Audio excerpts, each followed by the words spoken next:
Hi Spearmates, welcome back to NadiraSpearfishing.com. Today we are going to introduce you to the new items by Patters. This time exceptionally it won't be me describing the items, but we have introduced the Spearfishing World Champion and Sales Manager by Patters, Giacomo De Mola, so we will hear from his voice the special features of these new items. Ciao Nadir, grazie innanzitutto.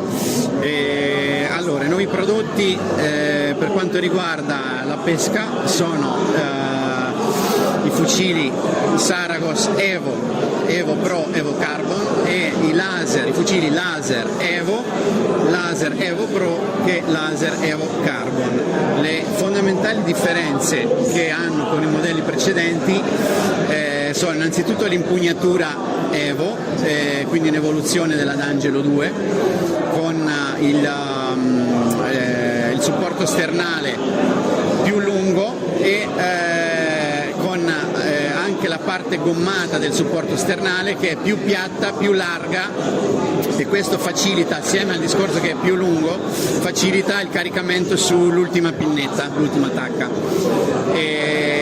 L'altra novità, sempre sul castello, è il nuovo meccanismo sideline release, quindi appunto il rilascio della sagola è laterale, non più con il pin.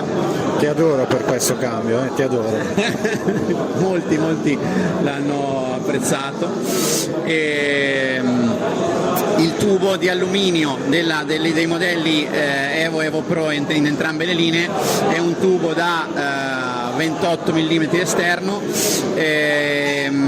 con l'open track che deriva dallo Sniper, ma non è un enclosed track, è uno scorriasta più alto con delle rotaie interne, con due rotaie che creano un aquaplaning sull'asta, quindi creano meno attrito dove tocca l'asta il tubo, quindi aumenta la velocità del tiro e la precisione.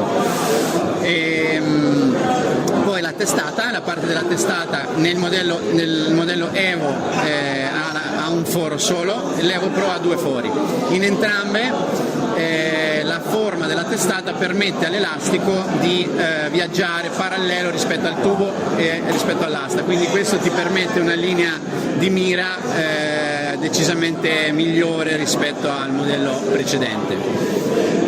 Queste sono, diciamo, le differenze. Il tubo carbon, utilizziamo il nostro tubo dei famosi laser open carbon e l'abbiamo messi anche sul modello Evo. Quando saranno disponibili questi sul mercato? Allora, i fucili sono già disponibili, non sono ancora disponibili invece i mulinelli Evo,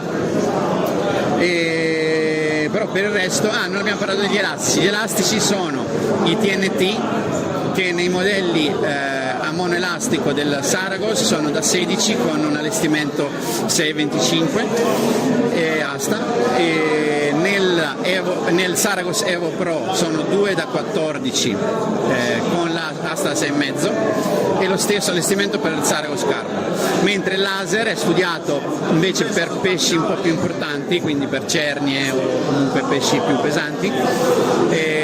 Il modello laser Evo monta il 18 con l'asta da 6,5 e il laser Evo Pro 6,75 asta e sempre doppio 14, però più tirato rispetto al Saragos, e lo stesso per il modello Carbon. Quindi le differenze sostanzialmente sono l'allestimento e l'uso che l'utente va a fare tra il Saragos e il laser. Ho visto che è cambiato il colore degli elastici, cambia qualcosa anche nella performance? No, gli elastici sono di colori differenti ma la stessa mescola. Ok. Solo estetica? Sì, è un discorso estetico che abbiamo anche fatto per distinguere. Il laser anche ha un colore grigio antracite, mentre il Sarago come fucile, il corpo del fucile, ha un colore marrone scuro. Okay. Per la sezione apnea invece abbiamo degli altri prodotti.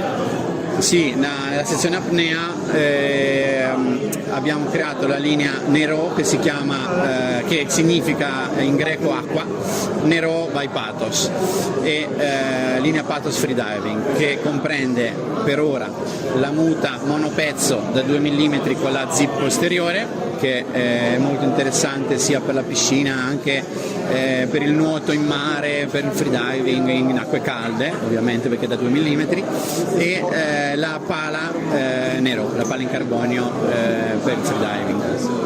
Dettagli in particolare sulla pinna? La pinna è un 33 gradi, morbida, insomma adatta all'apnea, sia di scendere sul cavo, ma non è anche male per il pescatore, soprattutto anche per la pinneggiata orizzontale in superficie. Ok, non posso che ringraziarti come al solito. So Spearmates, thanks for watching this video. If you enjoyed it, please like it, and thanks for watching again. See you to the next episode. Cheers, mate.